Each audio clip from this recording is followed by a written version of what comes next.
Hello, good afternoon YouTube. This is Kashi from KRGraphics, and I am back with a new video. And this one, man, I'll tell you, I was very excited to do this one because I spent a course of the week trying to solving one of the hardest facial expressions to do on a 3D character, especially for like areas like the lip, like the mouth area. And that involves moving your lips to the right or the left side of your face, while having all the muscles firing, while having the underlying bone being registered. And the Ricky you're seeing here was Ricky working on over a year and a half of mostly research and creating a training material for it. And this is probably my favorite expression because I spent time looking in a mirror trying to recreate it by hand as an artist. So if I pull the controller to the left here, he'll now move his lips. It's basically the expression you do when you move your lips to the left and right side of your face. I'm gonna go ahead and move the model around a little bit so you can see in 3D what it looks like. So this is the entire facial rig posed in this manner. And I'm gonna show in this video too. I'm gonna show you guys how I went about creating this particular expression because if you saw my last two videos, I did a time lapse where I showed how I use ZBrush to solve my faces, and this one was the hardest. So I figured I'll show you how I go about doing this. And while I was playing around with my facial rig, I came across a nice little happy accident where basically take the controller and so I put the controller to the left and right, and I can also pull it up as well. And this facial rig is actually additive. I designed it in a way so that all the facial joints are additive. So I did this, and I got a good chuckle out of it because this was totally by accident. I wasn't planning this at all. So this is a nice little blend. It's kind of show you how far the facial could go when it's all blended properly. So that being said, I'm gonna go ahead now and start talking about how I actually went about creating that expression and applying it to this facial rig. So let's go to ZBrush here, and this is the model that I've been using. You've seen him several times before in my other videos showcasing the facial rig, and he's a test bed because this character is probably the highest res character I've ever created in my personal work. And basically, I'm gonna go ahead now and talk about how I went about creating his facial shapes. So when I go about solving my character's faces, I try to get an idea in my head of how I want the character to look and feel when they're designed. So for this character, I want to do the expression where you move your lips to the left side of your face, and I choose ZBrush to sculpt here mainly because in my own character work, I don't use scans. I don't do 3D scanning or anything like that for my characters. Everything is handcrafted. So for this character, I spent about 20-30 minutes sculpting his expression. And if I go to my layer palette here, I can turn on the expression, and here are all the other ones too that are on this character's face so far. And let's turn it on. So if I turn it on, I can go ahead and it'll give it a second to fire because this is a pretty heavy model. And I'm also recording too, so it's kind of heavy. So this is the expression on the character's face when I hit that layer. So what I do in ZBrush is I sculpt the layer to my liking.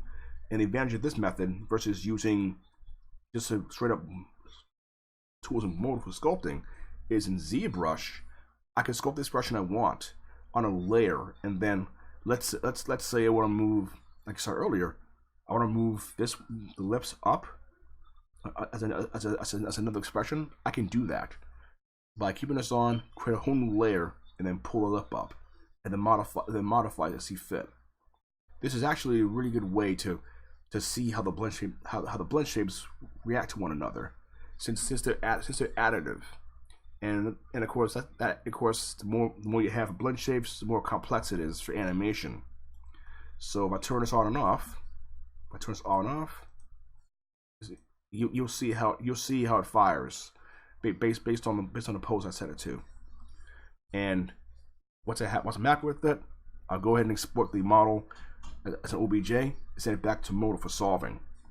Now, if you're wondering what solving is as well, is in most visual effects houses where they do like a lot of facial animation for characters like the Hulk in Avengers Endgame, what solving means is they're usually using a HMD for facial motion capture, using a helmet on in multiple cameras.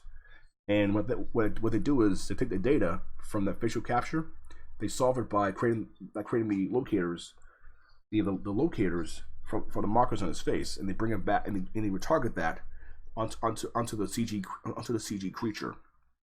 This is also done in games like God of War, which I need to play, by the way. It's a really beautiful game. In games like Heavy Rain and Detroit Become Human, where they use optical motion capture with the markers on your face. It's the same. This is the same process, but it's more. This one's more artistic. Since, like I said, I don't use 3D scans. And then also the final advantage of this is I can also model the wrinkles to accommodate the facial pose. And then once I bake them out, I can use this as an animated normal map or displacement map, depending on what I want out of it. So now that I'm done with this, once I'm finished with this, I can now go to Modo and start talking about solving the face. So to solve the face now, on this particular facial rig, I designed it so that I can have the joints on major muscle groups in the face. Now, the human face is not flat, not by a long shot. And I see a lot of different methods of facial captures using a single camera. And while that's great, it looks good, but it's not completely accurate to the performance of the character. You know, it's also why too I'm using mini markers. If I go ahead and pick a segment here in Modo, I have 130 joints on his face alone. That's plenty of, that's a lot of joints in the face. And usually for like a lot of high-end games and film, they usually have between 130 and 150 markers in the face for captures. Now here I'm using Modo and ACS2, which is in the auto character system, which has a kind of auto rigging system where I took about a year and a half to research and expand the default skeleton to allow facial animation. Now can I use blend shapes? Yes. This facial rig is also tailored to handle blend shapes too. But of course, using a blend shape that was too easy. So I wanted a little more challenge in creating a blend. I wanted a little extra challenge in my facial rigging. So I'm using joints, because joints are easy to manipulate, and they also work well too in game engines like Unity and Unreal 4. So enough talking about that. And if you guys are interested in actually seeing a video of how seeing the entire process in a video form instead of me talking about it, I have a link for that video in the description below. So anyway, without further ado, let's go ahead and hide this character just for a second. Sorry. Let's hide his main body. I'm gonna hide that, and then I'm gonna show you the source model from ZBrush. So I'm gonna go ahead and unhide it. Here we go. Let's put it back in the middle, because I was working with it last night, and I wanted to show you guys how I go about solving the face. So once I bring in the source mesh, let's bring the controller so that it matches up. I then go joint by joint, and I move posing the joints in the character's face so that it fits it'll fit the profile of the solve. So, and I do that in Modo schematic view, where I will go ahead and start adding joints in this field and all these little joints are driven by these little nodes called relationships, where basically I can take each one of these nodes for relationships drives an axis in the joint, and then in essence is the master of this is the controller that I showed for it. So in this case, the controller in the mouth, it'll show blue here. It'll highlight this. This is the master, and basically all these controls, these relationships will drive each joint in the face in X, Y, and Z.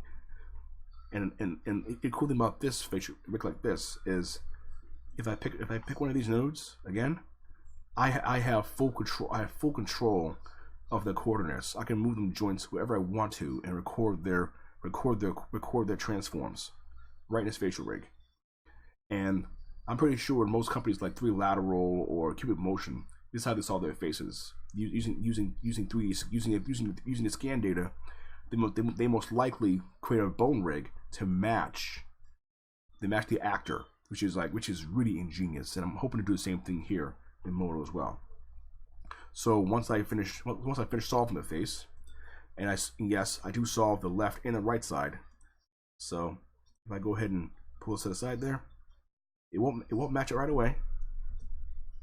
So controller, pull it to the side. I also set it up so that it'll actually match up to the left and right. So once I finish the main pose, I then freeze. Then I load the hero model back up, and I open it up here, and I now have a default pose of the original model. Now I do this because Modo, unfortunately, in order to, there are issues with trying to do post-based deformers on rigged meshes, and this is a way around that. So I create a mesh by firing command, which I do show in my Gumroad series in great detail and tell you why. And then once it's done, I would then unhide the ZBrush model, and I create a blend shape on it. So I do here as well. I did this yesterday, but I'll show you again. So I'll go ahead now and pick the source mesh, the target mesh, and go to polygon mode. And then we pick the polygons in order. So I'll pick the polygons to pick this polygon first, and this polygon. And I go here, pick this polygon, and that polygon. And as of Modo 13.1, there's a feature called topological morph creation, which is a very clever way of creating. You can basically transfer. I can have hundreds of blend shapes on this one target on this one source mesh and bring it on this character to be morphed. So, example, like if I'm working on a character model in ZBrush, like the creature you saw, and I want only blend shapes, I could do exactly that. I could have a full blend shape rig on this rig in seconds. Well, not seconds, but depending on the complexity of your model, I could transfer UV information, morph information, color information, and put it all to the new model. So I'll show you real quick how to do that. So let's go ahead and I'll create a called test. Let's give it a second here to do its thing, because what it's doing is now it's transferring the blend shape data from this model to this one, and the model on the right, there's nothing on it. It's just a raw mesh, just nothing on it, just a raw mesh with the sculpted detail in it. Now you're probably asking yourself, this model's pretty dense, and yes, it is pretty dense. And in my lesson, I do talk about model density, whereas basically the more density you have on your mesh, the more natural the visual performance will be. And whereas you get better blend shapes too with a denser mesh. And also too, same thing with joints. The more joints you have on the facial rig, sure it'll up the complexity of your facial rig, but actually the forms, it'll look way more natural too. So now that's finished. Let's hide the hero mesh there, and we'll go on to the target mesh, and then go to lists, then hit test, and you should see the blend shape fire. There we go. So once it's fired, I can then transfer this detail to the hero model, which in turn will get me this. And with the blend shape firing, with the joints moving, and the shape firing at the same time, it's a corrective. Now, of course, I will mention that although I did my training series in Modo, I tried to ensure that the steps to create this blend shape is software agnostic, which means you'll be able to create the same exact rig in 3ds Max, Maya, and yes, even Blender, which does have the advantage of having a visual capture tool is a plugin with this program. There's a big advantage. But of course, one of the caveats to using my rigging method is the fact that on this facial rig here, this is a full 3D character. If I hide the mesh right now, I'll do it real quick. I'll hide the mesh. If I hide the mesh, you'll see that all the joints will match the character's contours. Remember, the face is not flat. The face has structure, contours, curvature, and by laying out the joints this way too, it gives me the advantage of like doing a 3D solve and targeting different muscle groups in the face. So you watch movies like Avengers Endgame, and you see the Hulk, or you see Mark Ruffalo wearing the markers on his face. This is how it's done. I mean, of course, in CG, there's no right way of doing it, but this right here, once I get my software to solve my data, it'll allow me to get a full 3D solve, and that there in itself is important. That there's important if you want accurate facial capture. Why do you think in a mocap volume or on a headset like Vicon Cara or the head-mounted rigs by DI4D have multiple cameras or they have depth sensors? You know, having a 3D solve will ensure that your facial rig will match your performance exactly as you filmed it. And also too, I can also target it a little easier too to the rig there. So I hope you guys enjoyed this little video. I know it's felt a little long, but I was so excited to get it out to you. And I'm looking forward to doing more rigging like this, including the ability to get facial performance capture on this character model working. So if you guys enjoyed the video, you know, leave a like. You know, if you hated it, give a thumbs down, and I'll be sure to do better. I don't always video record, but this is, I think, after doing facial rigging and getting involved in visual effects, I definitely do some more videos like this where I showcase facial rigging, animation, and even character design. And also subscribe to my channel, and make sure you ring that doorbell, but don't ditch. Basically, by subscribing to my channel and hitting that bell, you get notifications of when I put up more high quality content. It also is a nice little nice motivator for me to keep doing this. So until next time, this is Kishi from KRGraphics, and I'm now signing off. Have yourself a lovely day. Be safe, be productive, and enjoy your day. Thank you.